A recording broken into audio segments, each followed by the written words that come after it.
Good morning students.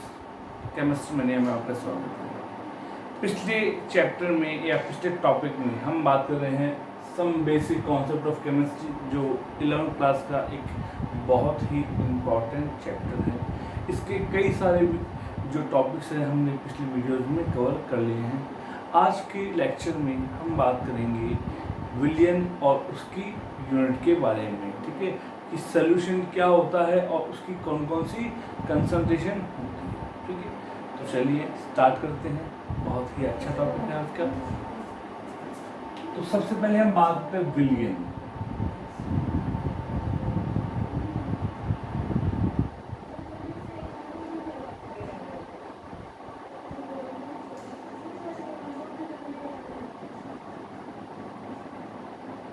Solution, ठीक है।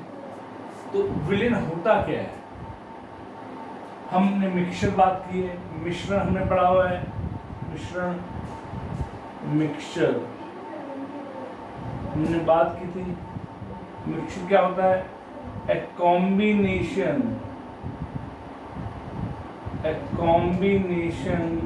Of to और मोर compounds is called as mixture, जो हम पहले वाले वीडियो में डिस्कस कर चुके हैं। तो मिक्सचर मैंने बताया था कि मिक्सचर दो प्रकार का होता है। पहला होमोजीनस। होमोजीनस मतलब होमो मतलब इक्वल और जीनस माने स्टेट। तो दो या दो से अधिक सब्सटेंस का ऐसा मिश्रण या ऐसा मिश्रण जहां उनकी फिजिकल स्टेट, भौतिक अवस्था कैसी हो? समान। जैसे हम बात करें नमक NaCl प्लस वाटर। अगर यहाँ आप देखें तो नमक डिजोल्व करने से पहले कैसा है? सॉलिड। और पानी H2 जो है आपका वो कैसा है? लिक्विड। जैसे दोनों को डिजोल्व किया तो जो विलियन बन रहा है सॉल्यूशन, वो कैसा है? द्रव, लिक्विड है, जहाँ नमक और पानी दोनों की फिजिकल स्टेट कैसी है? एक जैसी। तो ऐसे मिश्रण को हम बोलते हैं होमोजीनस या समांगी। सम प्लस अंगी, अंगी मतलब अवस्था और सम मतलब समान। तो ऐसा मिश्रण जहां विलियन में उपस्थित या मिश्रण में उपस्थित अवयवों की भौतिक अवस्था कैसी रहती है? समान, उसे हम कहते हैं समांगी या होमोजीनस मिक्सचर कहते हैं। दूसरा बताया था बेटा heterogeneous.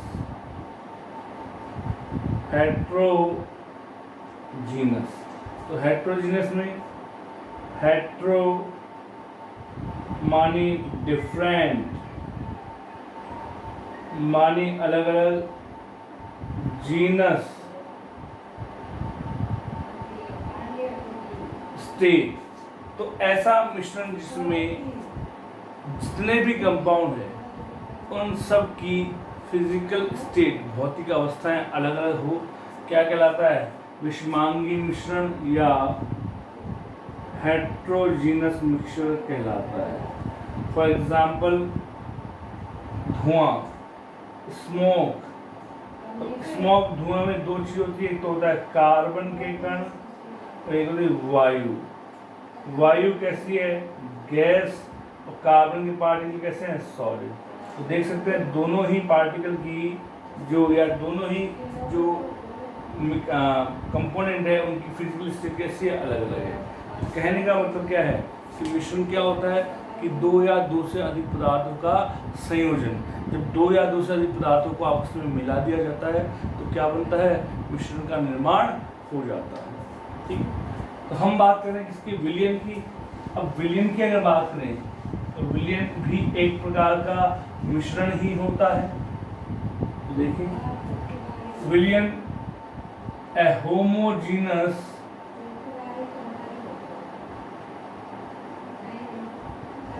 mixture of 2 or more substances is called as solution। ठीक है, तो दो या दो से अधिक पदार्थों का समांगी मिश्रण, होमोजेनस, जहां भौतिक अवस्थाएं विलयन में कैसी हो, समान हो, क्या कहलाता है, विलयन कहलाता है। अब विलयन के दो घटक होते हैं बेटा, कंपोनेंट ऑफ सॉल्यूशन। एक तो होता है ए सल्यूट विलेय, और एक होता है बी सॉल्वेंट विलायक। विलेय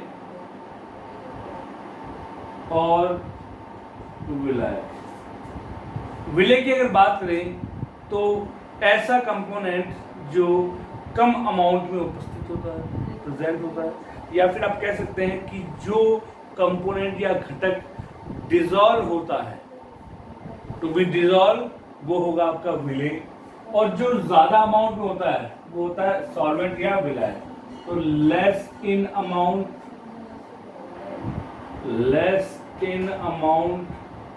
और ये मोर in amount.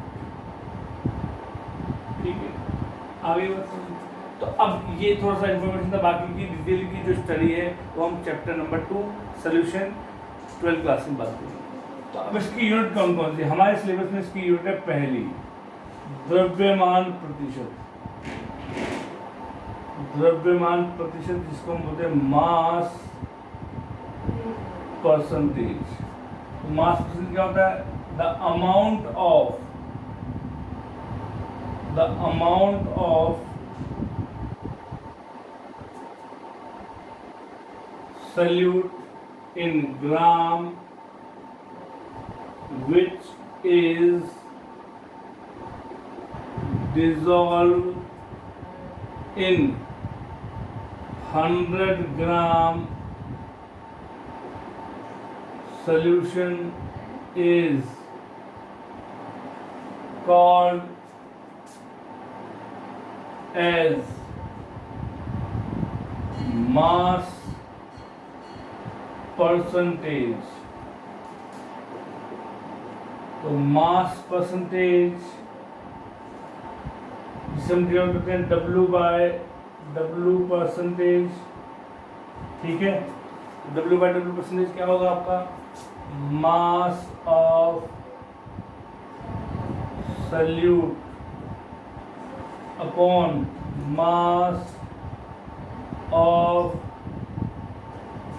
solution multiplied by 100। For example 20 gram of glucose dissolved in 80 gram water। Calculate its mass percentage. ठीक है, तो यहाँ सल्यूट कौन है, ग्लूकोज 20 ग्राम, और वाटर क्या है, सॉल्वेंट। तो W परसेंटेज बराबर मास ऑफ सल्यूट है glucose 20 gram upon mass of solution. अब सोल्यूशन किससे मिलकर बना आता है, सल्यूट प्लस सॉल्वेंट। तो सल्यूट है आपका 20 ग्राम, सॉल्वेंट है आपका 80 ग्राम। तो 20 + 80 = 100 ग्राम मल्टीप्लाई बाय 100, 0 से 0 कैंसिल, तो कितना ग्राम, कितना है 20%। ठीक है, कर सकते हैं। एक एग्जाम्पल और देख लीजिए, 20 gram of glucose dissolve in water to prepare 80 gram solution। Calculate mass percentage. ठीक है, तो अब यहाँ पे सल्यूट अगेन 20 ग्राम है ग्लूकोज, लेकिन क्या दिया हुआ है, मास ऑफ सोल्यूशन कितना है 80 ग्राम। तो W/W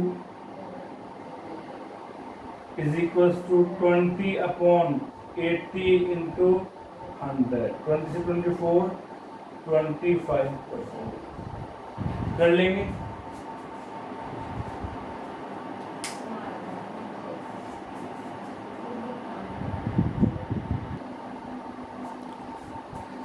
चलिए, सेकंड जो यूनिट है वो है मोल फ्रैक्शन।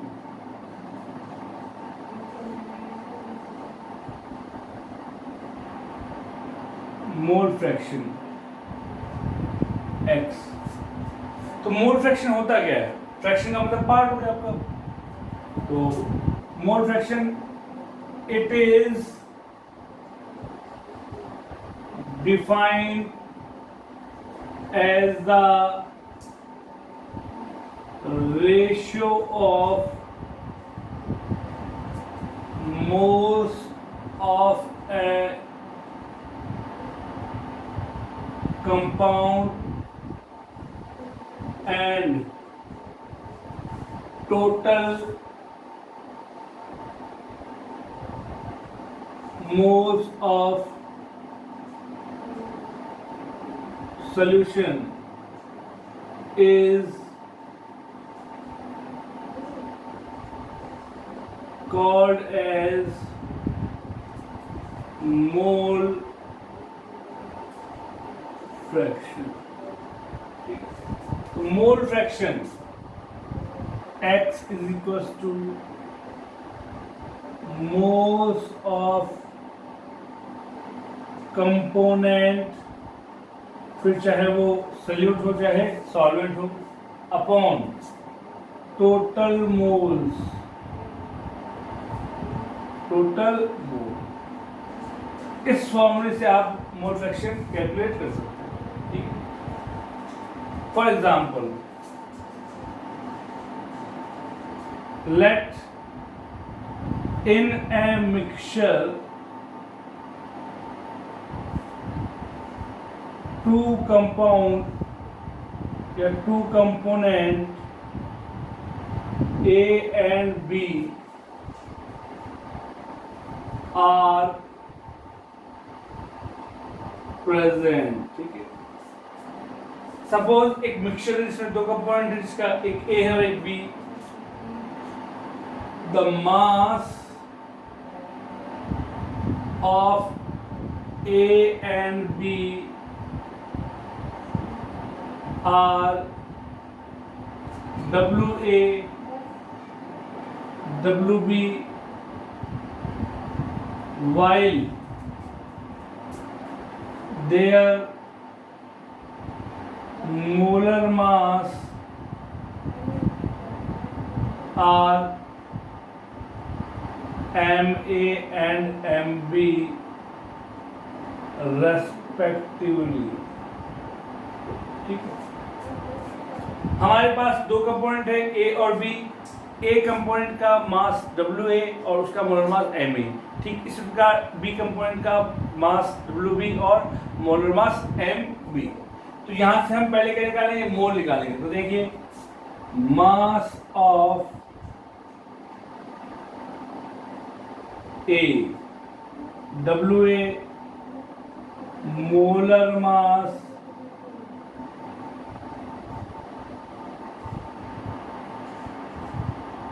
ऑफ ए, वो है ए, MA।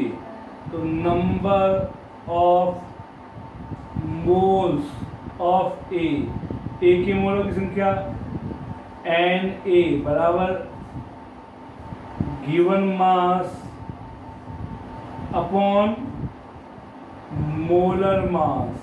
सिखाया था मैंने आपको। तो NA गिवन मास A का कितना है WA और मोलर मास MA। ठीक है, ठीक इस प्रकार mass of B WB molar mass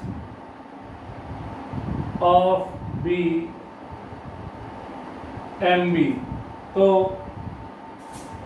number of moles of B वो हो जाएगा N B, again moles sorry given mass upon molar mass, तो N B is equal to given mass W B upon molar mass N B.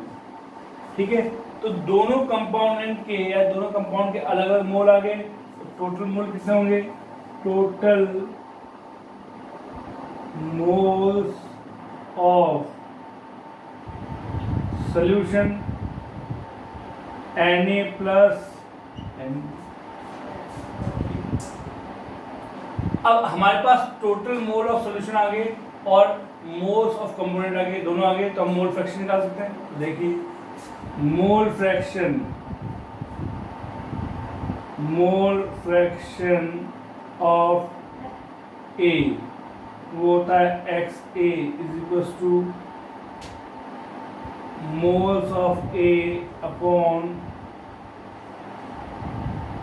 Total mole X A is equal to moles of A के mole कितने हैं? N A upon total mole N A plus N B. ठीक है, ठीक इसी प्रकार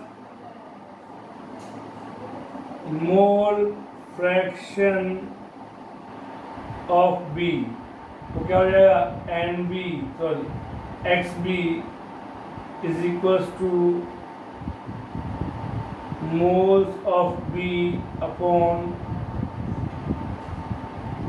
total mole. तो X B is equal to moles of B कितना है आपका? N B upon total mole N A N plus N B. अब फ्रैक्शन है, कितने भी फ्रैक्शन को अगर आप सम करते हैं, ऐड करते हैं, तो उनका सम कितना होगा? 1 होगा। तो ऑलवेज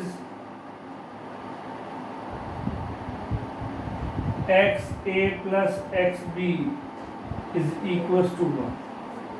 ठीक है, हो जाएगा आपका।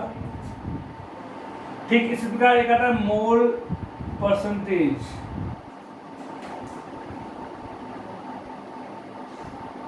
मोल परसेंटेज क्या होता है?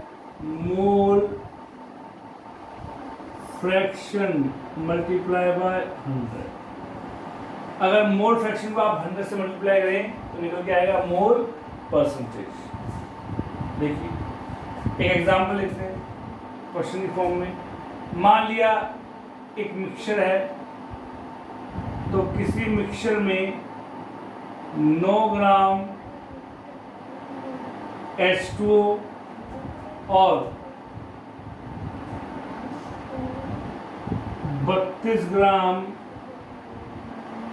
CH3OH है। एक कंपोनेंट ये हो गया, एक कंपोनेंट ये हो गया। तो अब दोनों कंपोनेंट के हमें मोल फ्रैक्शन और मोल परसेंटेज दोनों निकालने हैं। तो देखिए WH2O आंसर क्या होगा इसका? Mass of H2O WH2O is equal to दिया हुआ 9 ग्राम। फिर मोलर मास ऑफ H2O वो होता है MS2O, तो होगा 18 ग्राम पर मोल। तो number of moles of H2O NH2O water के कितने मोल होंगे? WH2O upon MS2। WH2 कितना दिया हुआ? 9 ग्राम और MS2 दिया हुआ 18 ग्राम पर मोल। मोल ऊपर चला जाएगा, ग्राम से ग्राम, 9 × 9 9 to 18। NH2 कितना आ गया? 1/2 इज इक्वल टू 0.5। कुछ इस प्रकार से इसका होगा मास ऑफ CH3OH WCH3OH कितना ग्राम, 32 ग्राम। ठीक है, तो मोलर मास कितना होगा इसका, MCH3OH। कार्बन का 12 प्लस हाइड्रोजन 3 4 4 प्लस 16 कितना इसका 32 ग्राम पर मोल। तो number of moles of CH3OH and CH3OH कितना हो जाएगा, WCH3OH upon M CH3OH। WCH3OH कितना है 32 ग्राम अपॉन 32 ग्राम पर मोल, 32 से 32 कैंसिल, एंड CH3OH कितना आ गया 1। तो टोटल मोल कितना आ गया 1/2 प्लस 1, 2 1 जा 2 1 3/2। ठीक है, टोटल मोल निकल गए, दोनों कंपोनेंट के मोल निकल गए। तो मोल फ्रैक्शन देखिए, mole fraction of H2O, XH2O is equals to NH2O upon total mole. XH2 कितना है 1/2, टोटल मोल 3/2, 2 से 2 कैंसिल तो 1/3। ठीक है, ठीक इसी प्रकार मोल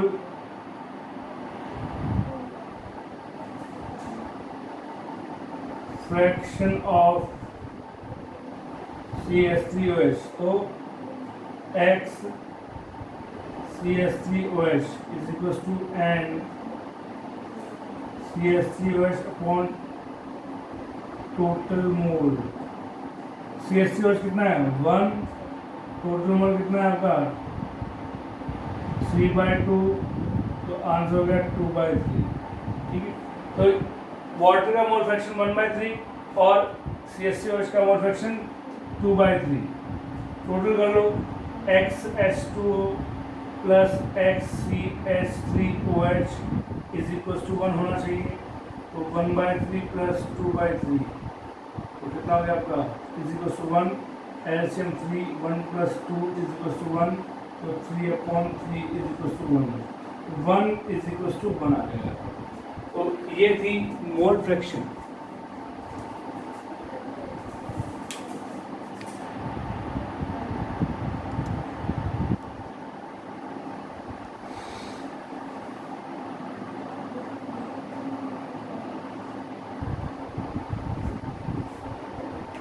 नेक्स्ट है मोलैरिटी।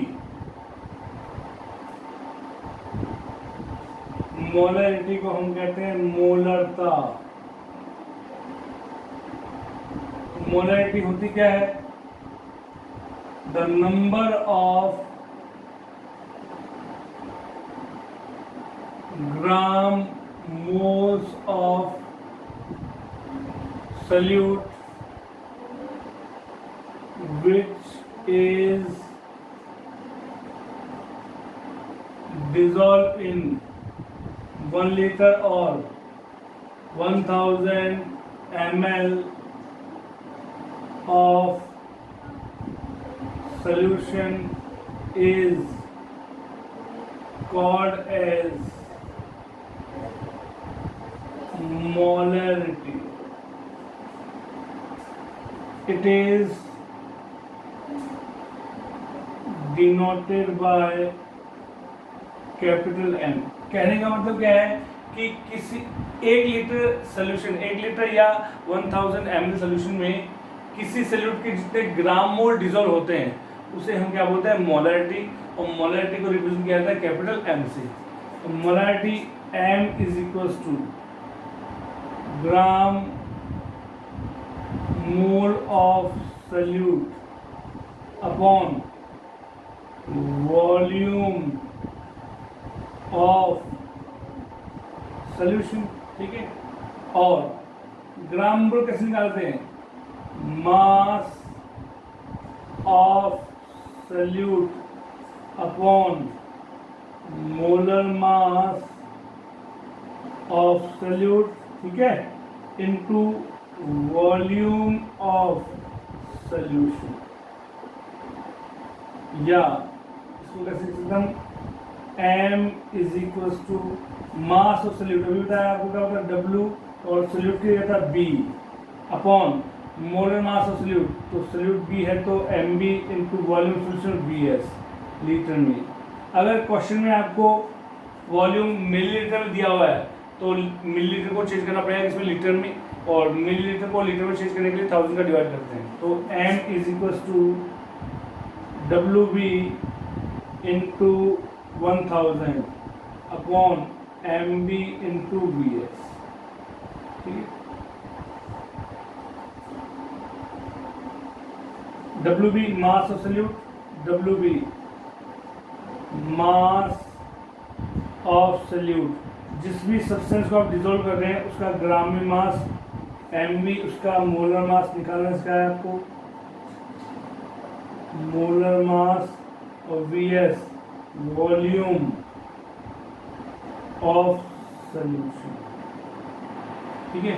यूनिट क्या होती है इसकी, मोलैरिटी की यूनिट आती है इसकी मोल पर लीटर, ठीक है। टेम्परेचर डिपेंडेंट, टेम्परेचर डिपेंडेंस देखिए, यहां देखिए m इनवर्सली प्रोपोर्शनल है m की, तो जैसे आप टेम्परेचर बढ़ाएंगे तो सॉल्यूशन का वॉल्यूम बढ़ेगा, वॉल्यूम बढ़ेगा तो मोलैरिटी कम हो जाएगी, ठीक है। उल्टा करते टेम्परेचर कम होगा तो वॉल्यूम ऑफ सॉल्यूशन, अगर टेम्परेचर कम हुआ तो वॉल्यूम ऑफ सॉल्यूशन बढ़ेगा तो वॉल्यूम ऑफ सॉल्यूशन कम हो जाएगा, m बढ़ जाएगा, ठीक है। तो किसी भी सॉल्यूशन में सॉल्यूट के जितने ग्राम मोल डिसॉल्व होते हैं, 1 लीटर सॉल्यूशन में किसी सॉल्यूट के जितने ग्राम मोल डिसॉल्व होते हैं उनका नंबर क्या कहलाता है, मोलैरिटी कहलाता है। लास्ट यूनिट जो है वो है मोलैलिटी, मोलैलिटी क्या होती है, the number of gram moles of solute which is dissolved in 1